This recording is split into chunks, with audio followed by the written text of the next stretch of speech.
Hi everyone! Ayun guys, fun cooking tayo guys.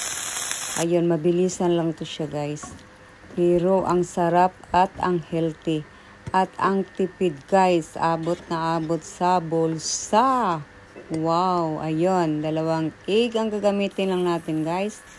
Ayun na, large egg. Tapos, gently mix lang guys. Ayun lang. Tapos, may isang onion na slice tayo. Then, ayun. Ang bangog guys. Super. Wow. Nakakagutom lalo guys. Ayun. Fun cooking. Healthy foodie. Wow.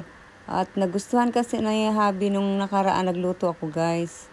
Kaya ayun, nagluto na naman ulit. Mabilisan lang. Lutong bahay at balance na food na to guys. Ang mga lasa. Look, wow, super simple at super healthy. Thank you everyone!